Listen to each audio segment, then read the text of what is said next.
Welcome to part 2 of Economics with Spencer Molden, Supply and Demand Edition here. So in part 1, we looked at demand, which is how consumers look at things.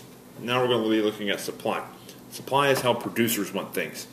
Now, I'm going to be putting on my producer hat. Go Red Sox. Alright, producers, number one goal, profit. Money, money. Alright, profit is any money that a business makes that is above cost. So anything that's going to affect profit will affect my willingness to make that item. Alright, again, like with demand, we're going to look at making plastic dinosaurs. Alright, so remember, profit, my goal. Alright, so in this video on supply, we're going to look at supply versus quantity supplied, law of supply, the supply curve, and changes in supply that will change the supply curve. Should sound familiar. Supply is a lot like demand, except for exactly the opposite.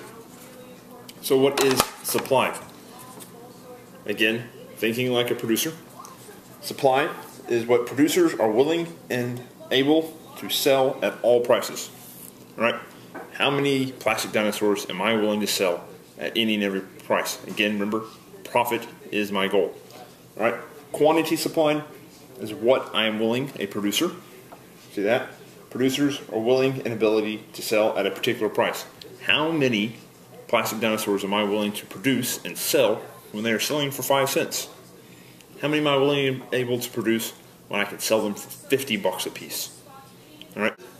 How we were willing to produce, what we are willing to produce at a particular price creates the law of supply. Again, my goal is to make profit. So that influences greatly the law of supply. As prices increase, I can make more profit for every dinosaur I sell. So I'm going to make more of them. Why? More profit. As prices drop, I make less money for every dinosaur I sell. I make less of dinosaurs. Again, it's all about profit. Right? It's called profit motive. Now, I can take this law of supply and I can graph it just like we graphed the law of demand. Finding my blue marker here. Alright, so have our demand, our curve graph here. Again, price vertical, quantity horizontal. At low prices, I'm not making much money for every item I make. I'm not going to make very many of them. But as that price climbs, I make more money for every dinosaur I make. I produce more. Connect the dots. We have a supply curve. Okay? Just like with the demand curve, if I change the price, I just move along the line. And again, like the demand curve, if something other than price changes, I move the whole line. If something changes that it causes me to want to produce more, shift the curve to the right. Right is again an increase. If I want to produce less because it's going to cut into my profit margin, without changing the price of the product, I will produce less, which is a shift to the left. Right, increase, left, decrease. Now, I can see that you're probably thinking, what will cause these lines to move? Good question. Let's look at it. What makes the line curve? Well, we're going to call it NICE-G. N-I-C-E-G. All right, not a good acronym, I know, but it works. All right, N is for natural disaster. Again, thinking like a producer. If it cuts into my ability to make a profit, I'm going to make more or less, depending on that. Natural disaster tend to make me want to shift my curve to the left every time, because they tend to be bad things, natural disasters, all right, or war, man-made phenomenons. All right, so a natural disaster comes in and a hurricane hits the East Coast, knocking out my major supplier of plastic. Plastic being a major component of a plastic dinosaur, I no longer have it. I can no longer make as many plastic dinosaurs, so I will produce less. Didn't change the price of the dinosaurs, I just don't have the ability to make as many dinosaurs as I did before. Alright, there's all kinds of things that can be fit in here. We take over other countries, we gain more resources. Alright, so input cost, input cost. Alright, there's lots of things that go into making this plastic dinosaur. Yes, the plastic. Then there's paint. I gotta paint the dinosaurs. I have to have somebody make these. Usually made by a machine, right? To help me move things around, I have to have trucks, right? Those trucks have to have drivers, right? At my storefront, I have to have people stocking the shelves with plastic dinosaurs. I have to have somebody taking the money. So there's lots of cost that goes into making one plastic dinosaur. If any of those costs changes, it will change my willingness and ability to make more of these. Prices go up of resources, I'm going to make less. It cuts into my profit margin. All right. If resource costs go down, profit goes up, I make more.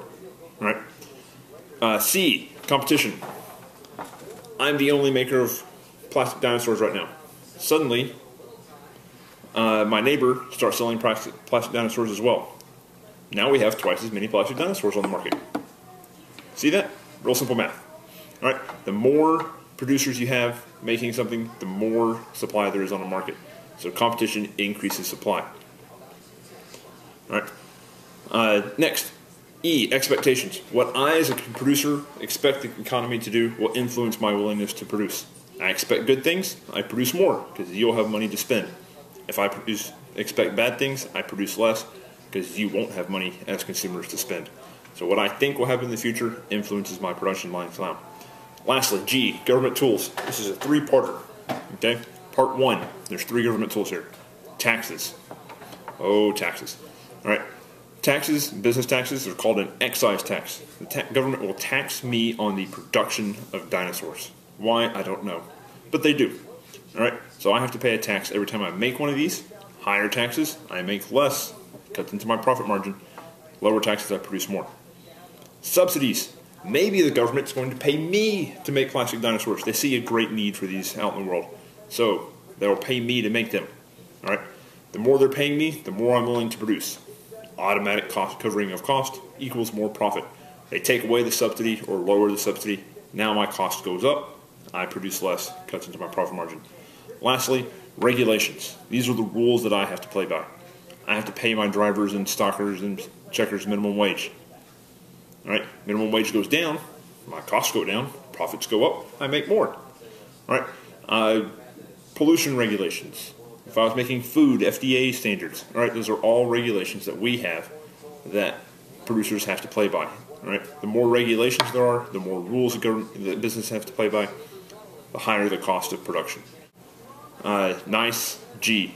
All right, natural disasters, input cost, competition, expectations, government tools. They will cause the supply curve to shift to the right if it causes me to make more money, left if it causes me to make less. So right is an increase, left is a decrease. Next time, we add them together.